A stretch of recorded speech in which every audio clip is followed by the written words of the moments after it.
দাউ দাউ করে জ্বলছিল আগুন, অথচ এখন এটি একটি জলাশয়। এই জায়গাটি দেখতে প্রতিদিনই অনেক দর্শনার্থী আসেন।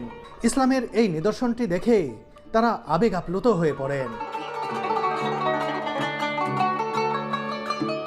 আজ থেকে প্রায় 2100 বছর আগে এই জায়গাটি শাসন করতেন নমরুদ। নমরুদ ছিলেন মূর্তি পূজারী ও তিনি নিজেকে স্রষ্টা বলেও মনে করতেন। সেই সময় হযরত ইব্রাহিম আলাইহিস সালাম মূর্তি পূজার বিরোধিতা করলে নমরুদ তাকে রাজদরবারে তলব করেন। নমরুদকে বিন্দুমাত্র ভয় না পেয়ে মূর্তি পূজার বিরোধিতা করে আল্লাহর একাত্মবাদের পক্ষে কথা বলেন তিনি। নমরুদ যখন নিজেকে স্রষ্টা দাবি করেন, ইব্রাহিম আলাইহিস সালাম তাকে বলেন, আপনি তাহলে সূর্যকে পশ্চিম দিক থেকে উদিত করে দেখান। বিতর্কে হেরে গিয়ে ইব্রাহিম আলাইহিস সালামকে অগ্নিকুণ্ডে পুড়িয়ে মারার সিদ্ধান্ত নিলেন নমরুদ। বিশাল অগ্নিকুণ্ড তৈরির নির্দেশ দিলেন তিনি। কিছুদিনের মধ্যেই এত বড় অগ্নিকুণ্ড তৈরি করা হলো যে অনেক দূর পর্যন্ত তাপ ছড়িয়ে পড়ছিল। এজন্য পাহাড়ের চূড়া থেকে হযরত ইব্রাহিম আলাইহিস সালামকে আগুনে নিক্ষেপের জন্য মিনজানিক নামের এক নিক্ষেপণ যন্ত্র তৈরি করা হয়।